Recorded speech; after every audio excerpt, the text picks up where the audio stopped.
Okay, so how about, let's focus on, so you know what we had last year, and you know what we got this year.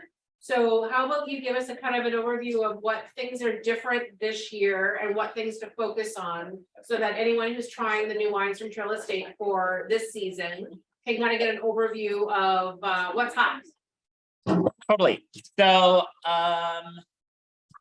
the skin fermented Gewürz would be new. The juicy red would be new. The Cab Franc would. I'm just trying to remember when because we did this a bit later last year. It was probably July, right? Yes. I think the Cab Franc might be new. Hedonism is definitely new because we would have released that later. Did have the Foxcroft last year. That's what I thought.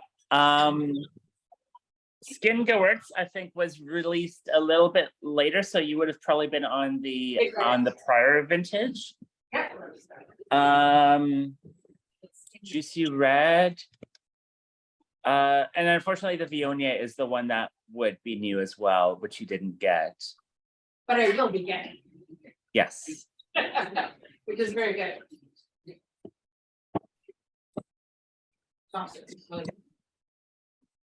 So I think if I count everything right, that would be 4 new wines.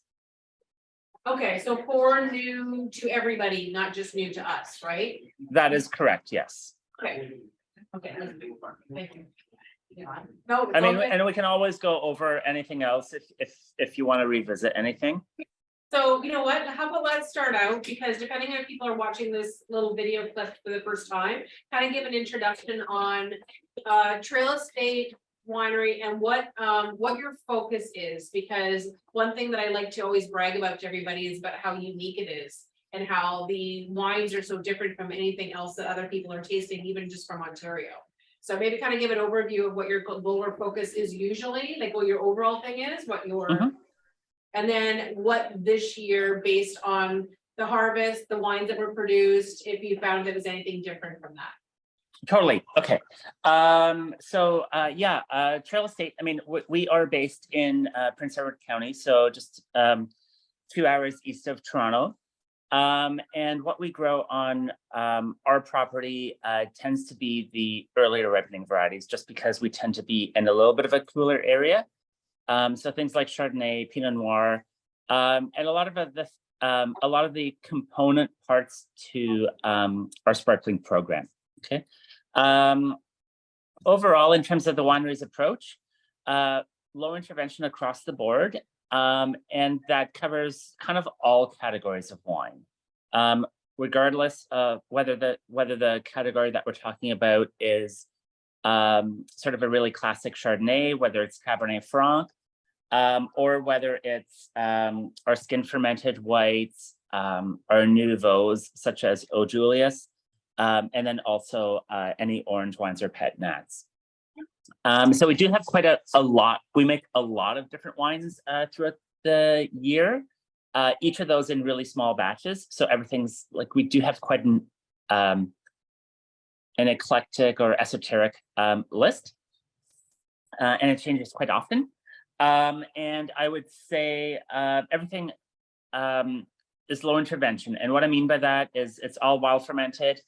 So we're just using the yeasts that are on the outside of the grape skins and that are in the cellar that year. We don't inoculate anything with a commercial yeast strain, essentially. And we also don't do any fining or filtering. That is, we keep the wine really nice and pure and very whole. So we don't try to tweak it or change it essentially from what it is that year. We really try to be truthful to each vintage. So we do reflect that weather that year, the climate that year, and the site that the grapes are coming from. We try to be very honest to that. Okay, so that's a good overview. So what are you excited about this year? What ones are coming in that, or maybe it's a new vintage, or is it just a new wine in its entirety? Like, what is it that's really getting you excited right now? There's a few things. So I think a lot of the 2021s, which started coming out later last year, sort of in the fall of last year, I think they're really nice wines for a number of reasons. One, it was kind of nice to see them come out because 2021, the fall of that year was very challenging. Especially for the later ripening varieties. So we had a ton of rain from pretty much all of October. So any of the grapes picked were really picked between the rains, right? Which is not ideal in some respects. So we were quite worried initially. But what came out of that actually, especially in terms of the wines we make and the styles that we make, in terms of the skin fermented whites, for instance, they actually got this very sort of gentle vibe to them, which I think is really appealing, and which is really quite beautiful. It keeps the skin ferments gentle and really drinkable, where not over extracted, not too much. They just have this sort of very easygoing, very quenchable side to them, which I don't think we've ever seen in the 5 or 6 vintages or so of skin ferments that we've made prior to that. Okay, so and then here, my next question is just for people who are thinking of maybe building a flight tonight. If you had to pick 3 that they should be focusing on and what we got, what is a good ones would you would say you should try these 3 and that would be a good overall view of what's trying? Yeah, no, definitely. I mean, with the summer, with it being summer right now, I think there's 3 that I think I would not hesitate to make a flight out of. I would definitely start with O. Julius. It's a really nice, light, quenchable orange wine.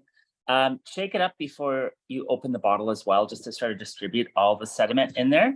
It's got this really nice citrusy side to it, very kind of clementine kind of fruit to it, and just a little bit of tannic structure. So I kind of say it's sort of the tannins that a jasmine tea has, or like a lighter tea has.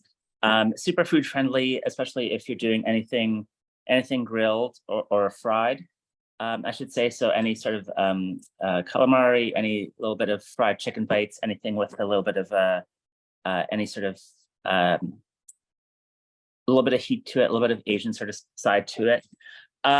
Then just sticking on the summer theme, chilled reds are very popular these days. And so I think Juicy Red would be really fun. Great wine with barbecue or anything grilled, especially sort of those pork dishes, anything with a little bit of a blackened kind of element. And it's also a red that could also, you could also extend into fish dishes a lot.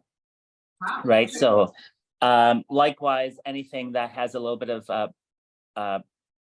charred element to it, whether that's charred radicchio, whether it's blackened fish of some sort, even salmon could be kind of fun with that. You could have some fun with that. And then I would probably finish it off with something a little bit more classic. I would probably venture into the 19 Cab Franc, especially if you're going into bigger meats, red meats, that sort of thing.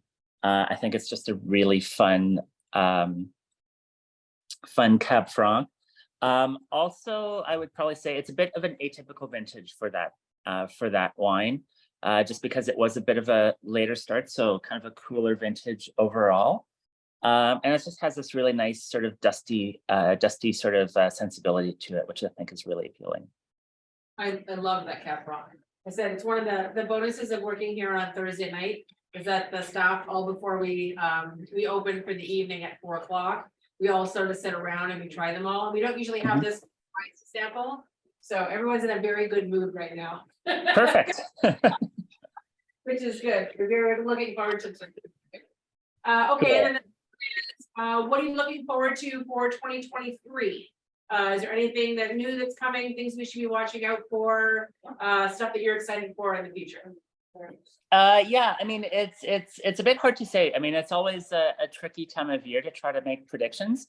2023 can go any which way right now. So what I think is gonna drink actually really well is a lot of the pet nats from 2022. Not a lot of fruit in 2022. It was a bit of a challenging vintage for the other reason. So all the grapes were really quite small. So there's a huge a skin sort of ratio to all of the grapes.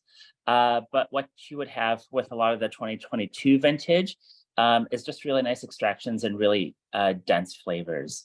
So I think that is something that I'm kind of excited to see as they develop and age a little bit. Oh, see, you did make a prediction. You knew. Who knows? Who knows? Exactly.